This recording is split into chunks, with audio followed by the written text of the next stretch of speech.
Bienvenidos, mi nombre es Ali Gabriel Lara y en esta clase vamos a conocer algunos aspectos teóricos relacionados con las reacciones autocatalíticas. En primer lugar, deberíamos conocer qué se entiende por una reacción autocatalítica. Este concepto de autocatálisis fue introducido por Ostwald en 1890 para describir aquellas reacciones que mostraban una aceleración de su cinética en función del tiempo. De esta manera, la autocatálisis para sistemas químicos engloba aquellos procesos que permiten que uno de sus componentes contribuya a su propia velocidad de formación. Este comportamiento lo podemos evidenciar en reacciones tales como la de polimerización, hidrólisis de ésteres, reacciones biológicas como la fermentación y también aquellos sistemas que no necesariamente son químicos como la evolución de población o el crecimiento de individuos vivos, ¿sí? Lo interesante de esta forma en la cual ocurre la autocatálisis es que se puede describir matemáticamente a través de la siguiente expresión matemática, ¿no? En primer término tendríamos el cambio de X con respecto al tiempo. X representa la concentración de cualquier elemento o componente Y. Luego tendríamos dos términos, ¿no? El primero, X, una K, en función de una X negrita multiplicada por esa concentración elevada a la N, ¿no? Entonces esta K representaría lo que sería la constante cinética y sería función de esta X negrita, que sería un vector que representa todas las concentraciones de los componentes que estén involucrados en el sistema, ¿sí? Como ya mencioné antes, Y sería la concentración elevado a N, que sería el orden de reacción. Este primer término es lo que representa la autocatálisis en sí, ¿sí? Y tendríamos un segundo término, f de x, en el cual se engloba todas las contribuciones a ese cambio de concentración con respecto al tiempo diferente a un comportamiento autocatalítico. Esta ecuación diferencial tiene la restricción que K debe ser siempre mayor que 0, N mayor que 0, y el valor absoluto de K tiene que ser mucho mayor que el valor de F, ¿sí? Entonces, más allá de que aunque diferentes sistemas se pueden representar con esta ecuación diferencial, desde el punto de vista de cinética química no existe un solo mecanismo que nos permita decir que este sistema es autocatalítico. Más bien, aquí les presento un resumen de un interesante artículo que presenta Rafael Plazón, donde profundiza sobre el tema de autocatálisis como tal, ¿sí? Esta publicación es del año 2011.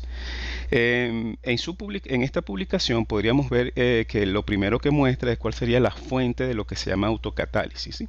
Y entonces, desde el punto de vista del mecanismo, diferencia lo que sería el mecanismo estrictamente autocatalítico. Puede haber un mecanismo inducido, y de verdad que existen otros tipos de mecanismos. Más allá de la forma del mecanismo, todas se pueden representar la cinética con la ecuación diferencial que le mostré anteriormente, ¿okay? Y en la práctica, la forma de cómo se ve ese comportamiento es a través de gráficas como las que están en la parte de abajo. Fíjense, si nosotros vamos a focalizarnos en estas gráficas, fíjense, en la primera, en todas las gráficas estamos representando lo que sería la variación de la concentración con respecto al tiempo. Fíjense, aquí tenemos concentración, aquí tenemos el logaritmo natural de C y aquí el inverso de C.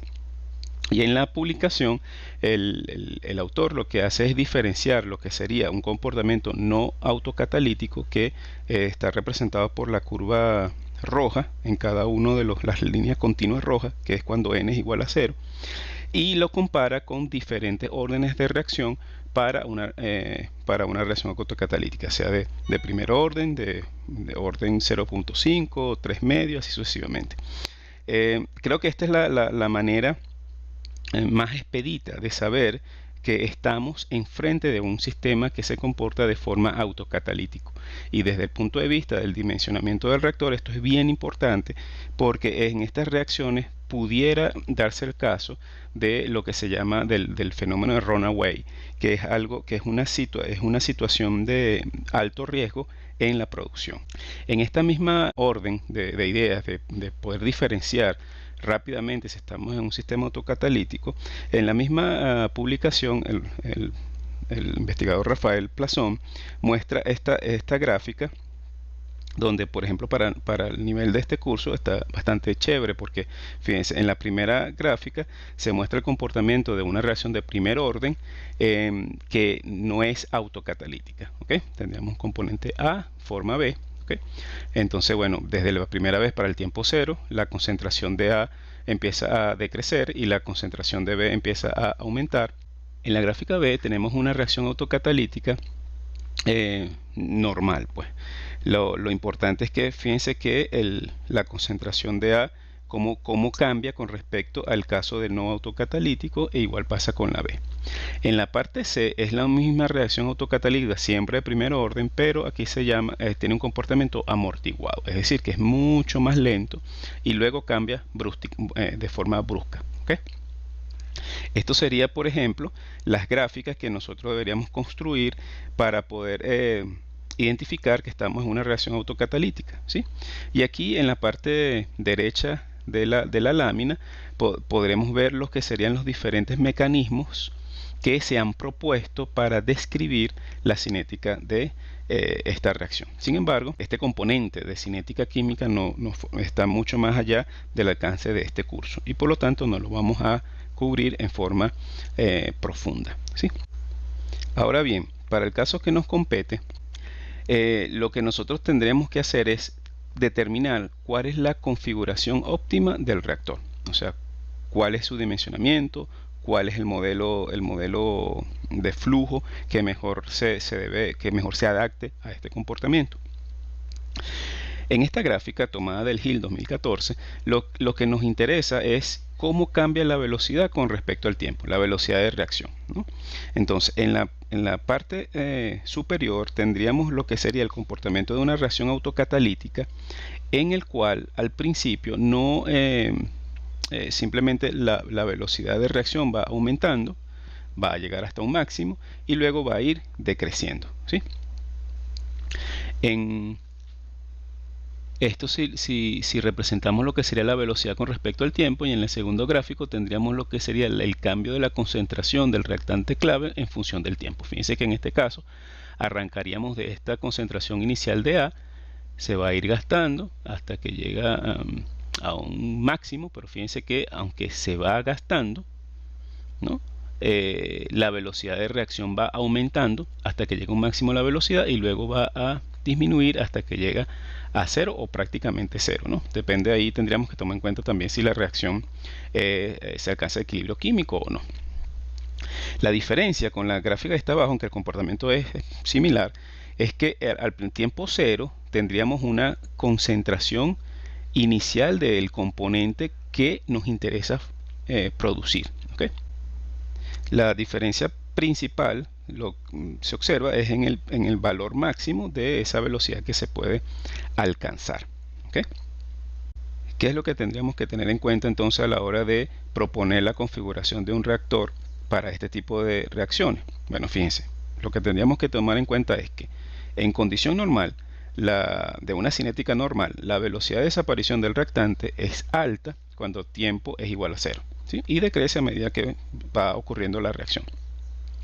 En el caso de una reacción autocatalítica, esta situación es completamente diferente, porque al inicio la velocidad cinética suele ser muy lenta y luego va a ir aumentando poco a poco hasta que llegue a un máximo y luego disminuye.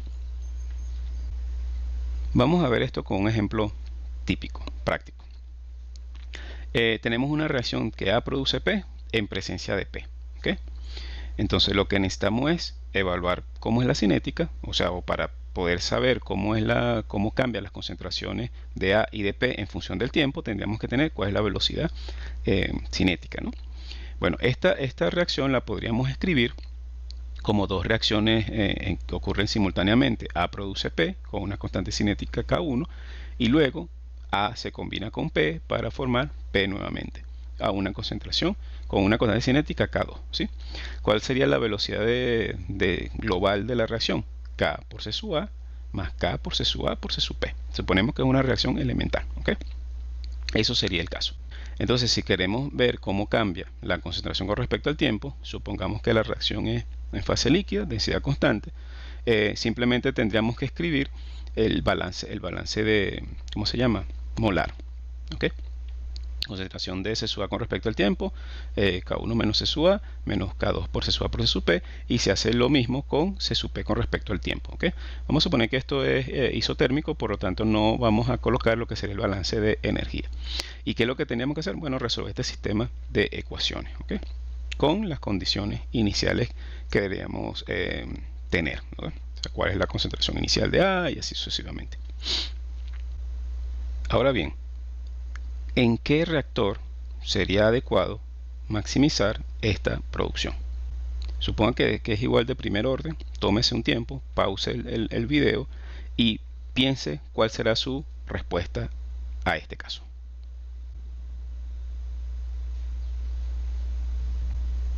Fíjense, en general, un reactor de flujo en pistón suele tener mejor performance que un reactor de mezcla completa cuando la cinética es de primer orden.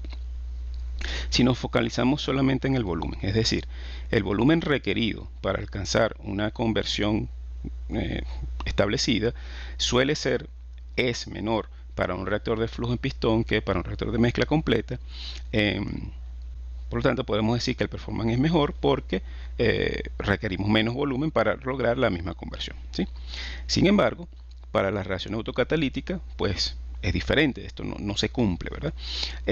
Particularmente con las reacciones autocatalíticas, el retomezclado del material reaccionado, es decir, de nuestro producto, hacia la alimentación fresca, permite optimizar la velocidad de reacción. Y si optimiza o maximiza la velocidad de reacción, entonces eso lo tenemos que tomar en cuenta a la hora del diseño del reactor.